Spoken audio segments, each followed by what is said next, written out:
Assalamualaikum warahmatullahi wabarakatuh. Ini ada berita, mungkin judulnya adalah utang ugal-ugalan, ya. Rizal Ramli ngamuk sengamuk-ngamuknya. Ini ada di RMUL ID. Rizal Ramli .2 pada waktunya akan terbuka. Sri Mulyani hanya jadi beban Indonesia. Ini laporan Jamaluddin Akmal 19 Januari ya. Republik Merdeka, ini namanya, ini orangnya Rizal Ramli ya. Kalau ngomong belak-belakan dia, dengan data dia menghajar siapa yang dikritik. Utang Indonesia yang naik secara signifikan pada akhir Desember 2022 menuai kritik dari berbagai kalangan.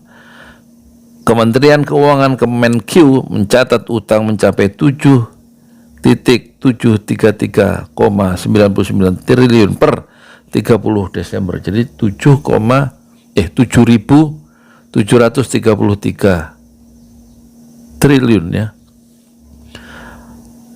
Catatan ini terbilang naik drastis jika dibandingkan dengan November 2022 sebesar 7.554,25 triliun atau naik 179,74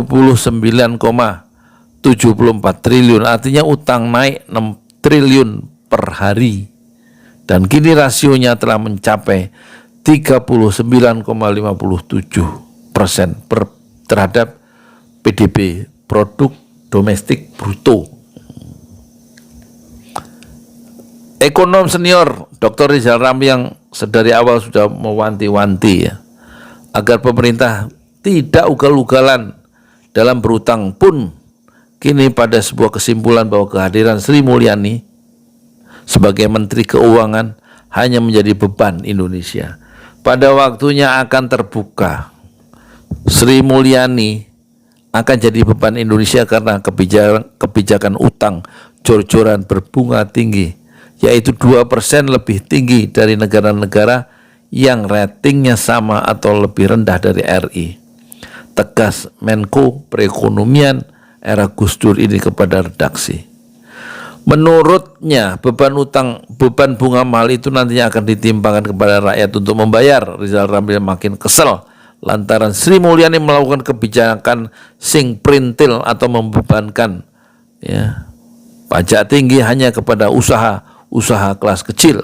Dia lantas membandingkan pengelolaan keuangan di era Jokowi dengan era Presiden kedua Soeharto. Kala itu arsitek utama perekonomian Orde Baru Profesor Widjoyo Nitisastro dinilai Rizal Ramli masih memiliki empati kepada rakyat. Pasalnya Menko Ekuin era Soeharto itu masih membantu membuat desain Inpres SD dan sebagainya ya. SD Inpres ya.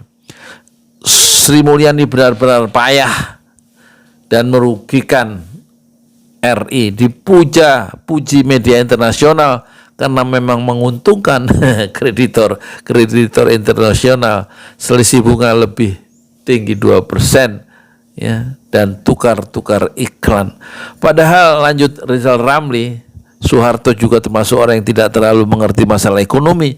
Hanya saja Profesor Widjoyo tidak pernah membohongi Soeharto di dalam dia bekerja ya. Demikian juga Gus Dur. Rizal Ramli tidak pernah ngibuli Gus Dur. Disitulah integritas kaum intelektual diuji. Mentang-mentang bos ini tidak ngerti terus kasih angin surga, membebani RI dengan utang ugal-ugalan, kata Rizal Ramli. Jadi karena bosnya itu nggak ngerti, kira-kira dia dikasih informasi terus kasih angin surga dengan cara bikin utang ugal-ugalan. Itulah Sri Mulyani di mata siapa? Di mata Rizal Ramli. Marah dia.